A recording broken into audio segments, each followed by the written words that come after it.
Selamat datang di channel Pemuja Malam. Jangan lupa like, share, and subscribe ya. Terima kasih. Chapter 16. Adegan istri harus melayani suami.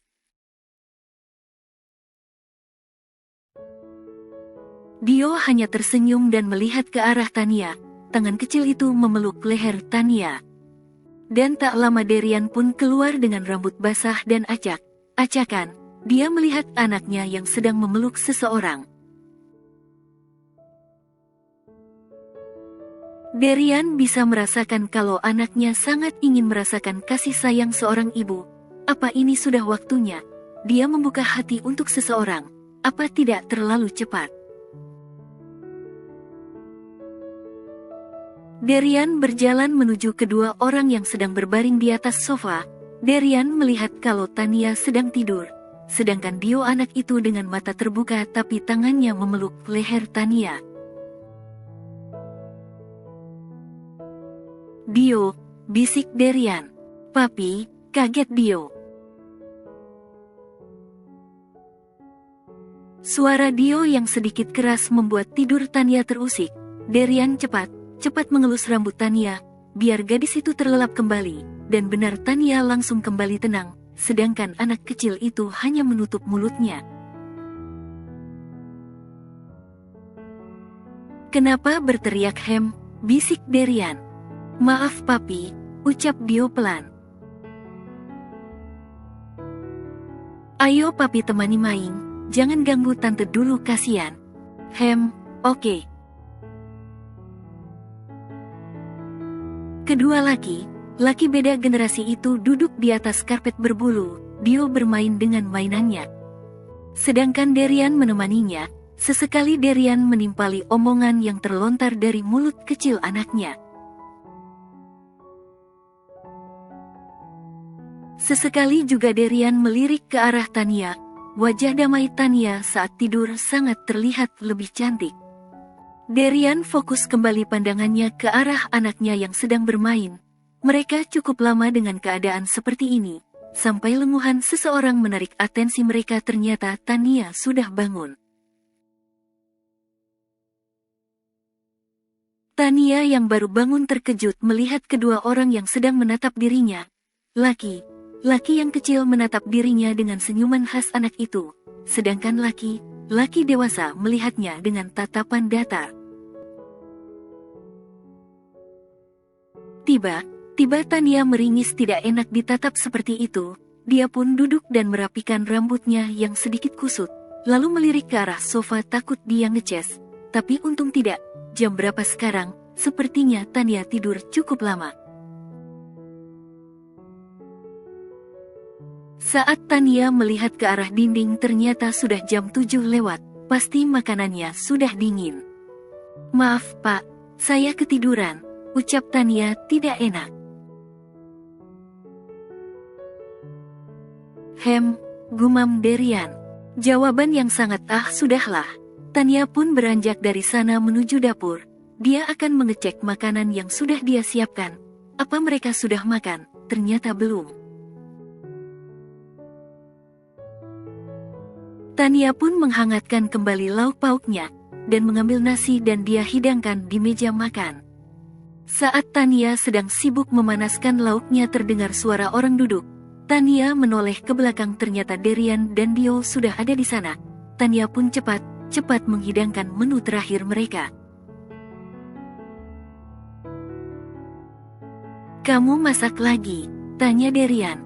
Gak pak, ini cuma menghangatkan saja, ucap Tania yang ditanggapi anggukan oleh Derian. Silahkan pak, dinikmati. Kamu juga, duduklah kita makan bersama.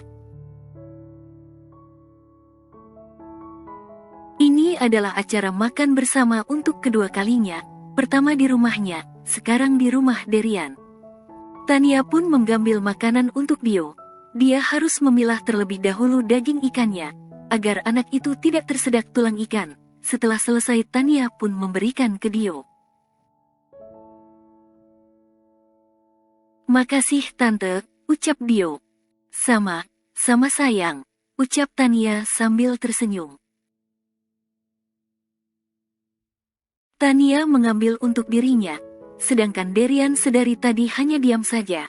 Apa Derian meminta dirinya untuk menyediakan kembali? Ayolah, ini bukan adegan istri harus melayani suami. Selamat makan Pak, ucap Tania sambil memakan makanannya tanpa memperdulikan Derian yang masih saja diam. Derian yang melihat itu hanya mampu menggelengkan kepalanya. Apa sih dia harapkan? Pelayanan? Memangnya dia siapanya Tania? Majikan? Bukan suami? Apalagi? Derian pun mengambil makanannya. Dia baru merasakan yang namanya sambal matah. Rasanya aneh, kebanyakan bawang merah. Ini apa? Tanya Derian saat dirinya menyuapi makanan ke dalam mulutnya. Itu sambal matah Pak, gimana rasanya? Tanya Tania. Sambal? Kok seperti ini rasanya? Ini bukan sambal, tapi bawang yang dibumbui cabai. Ya memang konsepnya begitu Pak. Tapi saya tidak suka. Kalau gak suka gak usah dimakan. Sini saya yang makan, ucap Tania sedikit kesal, lalu mengambil sambal yang ada di piring Derian. Mereka pun kembali makan dengan tenang, tidak ada lagi drama persambalan. Emang dasarnya Derian gak suka pedas. Pasti akan ada saja alasan agar dia tidak memakan makanan yang pedas. Dia kira tadi acar bukan sambal, makanya dia mengambil sambal matah itu.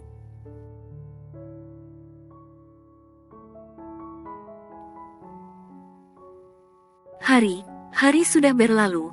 Akhirnya acara yang ditunggu-tunggu sudah tiba. Semua karyawan sibuk dengan persiapan, begitupun dengan Tania sebagai wakil marketing. Saat Tania membantu kesibukan untuk acara tiba teman sekantornya memberitahu kalau dirinya dipanggil oleh atasannya. Mbak Tania, ucap pegawai lain. Iya, jawab Tania sambil melihat ke arah orang tersebut. Wanita itu mengerenyitkan dahinya. Orang yang memanggilnya adalah salah satu staf dari produksi yang bernama Hana, yang terlihat dari name tag yang ada di baju kanannya. Ada apa? Tanya Tania. Dipanggil Pak Derian, Mbak disuruh menemui beliau, ucap Hana. Oh makasih ya Hana, balas Tania karena dia ragu untuk menyebut nama orang itu.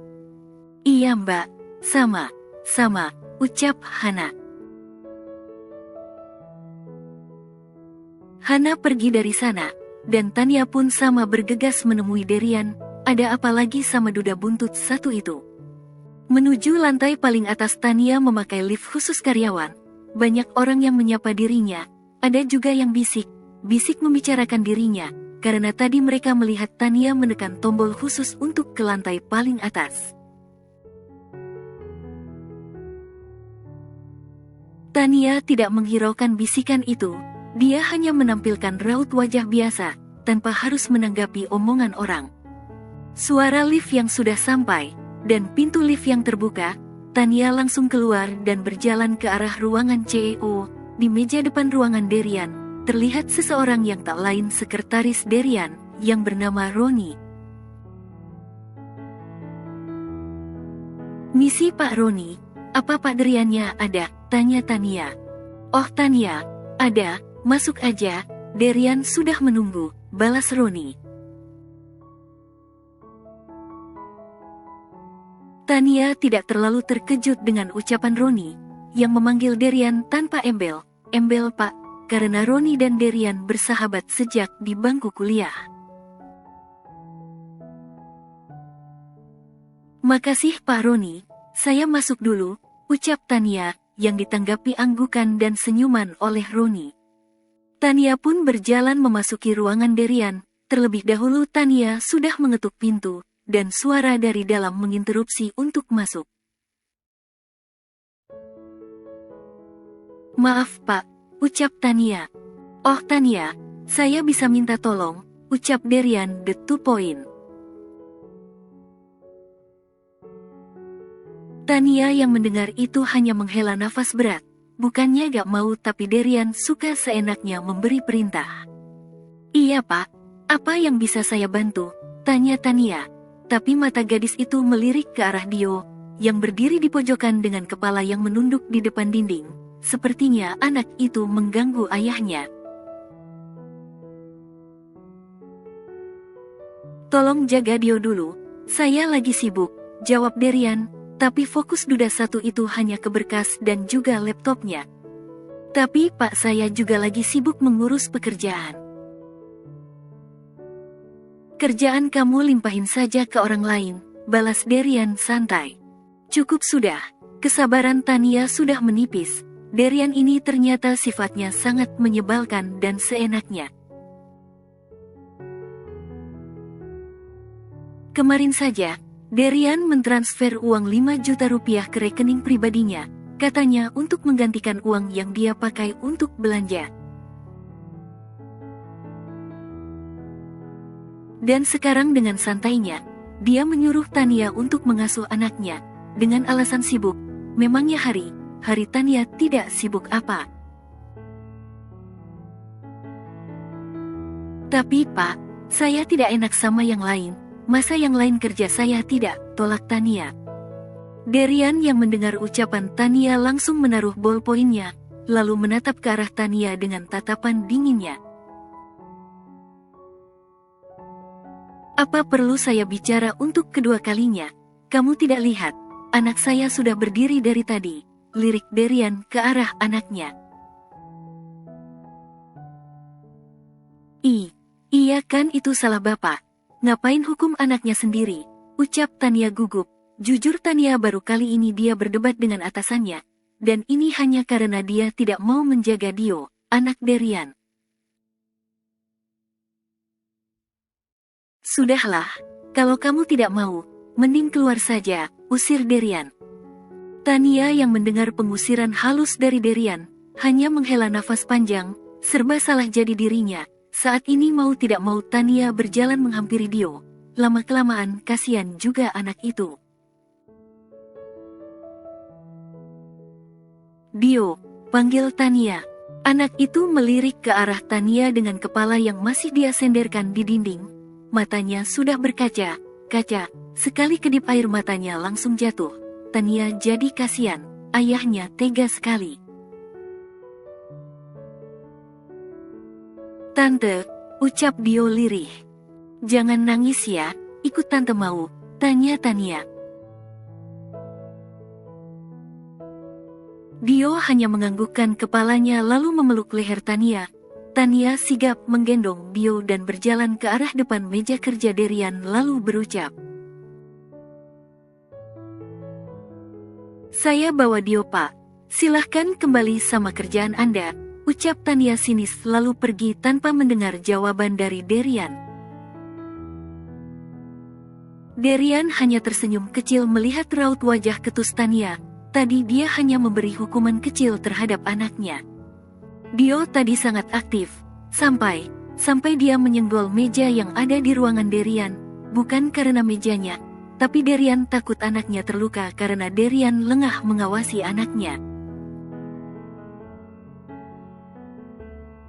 Sedangkan Tania yang sudah ada di dalam lift sambil menggendong Dio, bisa sangat jelas mendengar kalau dirinya jadi bahan gibah lagi.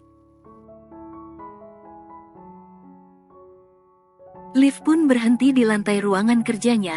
Tania pun berjalan keluar meninggalkan orang yang masih memperhatikan dirinya.